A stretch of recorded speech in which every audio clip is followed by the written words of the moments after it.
Good morning all. Good morning everybody. This is Andy Basuki or Aquatic Lover 31 on Instagram. Summoner 23. Summoner 23. Uh, Today I'm going to talk about you guys about something about three basic tips you guys need.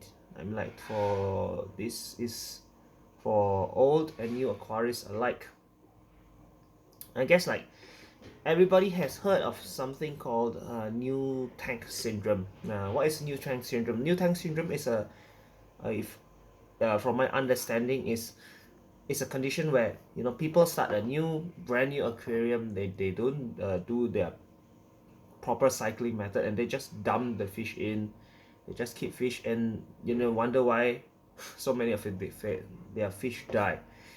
Now the reason is alasannya kenapa new tank syndrome ini terjadi itu karena the nitrogen cycle has not been properly formed, ya, belum terjadi atau belum terbentuk di dalam siklus uh, akuarium ini. Okay, uh, new tank syndrome. This is what I'm talking about. Nah, to make sure that this doesn't happen, you have to understand the nitrogen cycle. Nitrogen cycle itu is what is that? Apa itu nitrogen cycle? Nitrogen cycle is the process where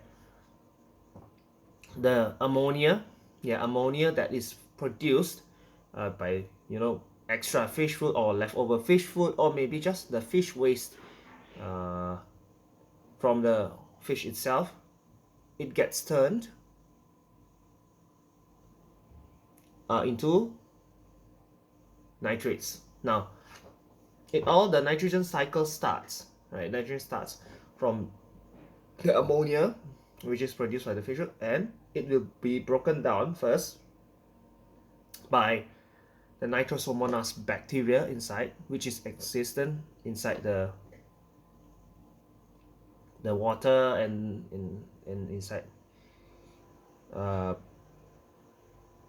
the fish food, the gravel, the gravel and everything. And it first will get turned into nitrates by the nitrosomonas bacteria, and over time the nitrosomonas bacteria, the nitrites will also be broken down, ya, akan diurai oleh nitrobacter bacteria, which turns it to nitrates. Now, once it stages that stage, it's somewhat safe, but the cycle is not over yet. Okay, the nitrate cycle is not over yet, because too much nitrates in the water is also no good. So once that is done, once there's only nitrates left in the water, tinggal nitrates saja yang dalam air. Nitrates ini harus juga dibuang, ya, untuk mencapai or they reach a safe level. To do that, you can do partial water changes atau penggantian air sebagian untuk membuang nitrate yang ekstra yang di dalam air ini, ya. Another way to make sure this nitrates level is to stay in control, yeah, is to make sure you have plants plants inside your aquarium to help absorb the nitrates, because plants like nitrates and to help them to grow. Now, so how long does this cycle normally go on? Yeah, it can take up to minimum 4 weeks to 6 weeks, 4 sampai 6 minggu. Like maybe people were thinking, but it's too long, I want to keep fish immediately, what should I do? Ya, saya mau pelihara ikan, mau masukin ikan secepat mungkin, caranya gimana? Now, there's a few things you can do to speed up the cycle. There are a few things you can do to speed up the cycle. One is to use existing filter media. Jadi from another tank, or maybe you can borrow it from somebody's tank. Jadi one way you can do it is like, mungkin teman-teman bisa ngambil atau pinjem filter media yang sudah exist atau sudah ada di akuariumnya orang lain, ya, filternya orang lain. Jadi bisa dipinjam, nah dimasukin ke filternya teman-teman. Nah itu kan sudah ada, there's already seeds, sudah kasarnya sudah ada bakterianya di situ. Nah itu akan mempercepat juga proses nitrifying this nitrogen cycle.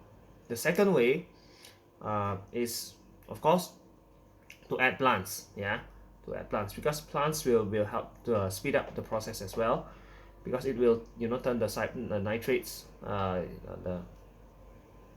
it will convert the ammonia and CO2 and to quickly to nitrates, and then nitrates, then nitrates, and then the plants will take the nitrates and the whole cycle will go on faster. The third way is to use bottle bacteria. Like there are many products. Jadi banyak sekali produk bottle bacteria di luar.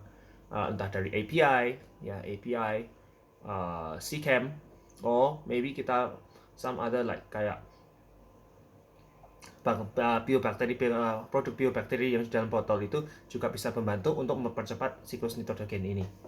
Okay. The second tip I want to share is like do your proper research, ya. Teman-teman harus research dulu sebelum kita mau mulai mau pelihara ikan apapun di akuarium. Like research the maximum size. Jadi ikan ini of that fish, ya, maximum size-nya seberapa besar. Jadi dengan itu, dan kita mau keep ikan apa aja yang di dalam akuarium ini. Jadi dengan itu kita sudah tahu, kita akan tahu seberapa besar akuarium yang ini nanti kita akan pakai, ya, atau mau keep, ya. Jadi kita kan nggak mungkin buy a big tank like say 1 meter, 150 cm, 2 meter untuk ikan guppy kan. Ya, jadi you have to do your proper research, find out what fish you really want to keep first, and then plan how what kind of tank and what size tank you have to buy. That's the thing. Nah, and the third thing, like this, bigger is always better. Yeah, sure, you can keep maybe a fish that's maybe an Oscar or maybe an arowana in a size that a tank that is maybe just big enough. But you do have to realize that one, fish do grow big, and the bigger the tank, the more space you give it to swim, yeah, and it's not going to be stunted, yeah, due to the lack of space. The second thing is like the bigger the tank, ya, semakin besar tank itu akuariumnya, semakin besar, semakin stabil parameter air yang di akuarium itu. Jadi kita juga selain kita memberi tempat yang cukup, ya, untuk ikan tersebut untuk tumbuh, kita juga memikirkan tentang the well-being of the fish in the long run, ya, untuk jangka panjang, supaya mereka tetap sehat dan walafiat. Karena fish don't live, some of fish live really long, ya. Jadi kita harus memikirkan tentang mereka juga, ya, their well-being, kesehatan mereka dan kenyamanan mereka. Nah, I guess ya, video ini kira-kira saya buat this is what I'm going to talk about this video. Maybe in the next video I'll talk more about filtration, different types of filtration, substrate, ya, dan macam pernak-pernik aquarium yang you probably need for your aquarium. Ya, kira-kira segitu dulu teman-teman. Thanks for watching, and I'll see you in the next video. Bye.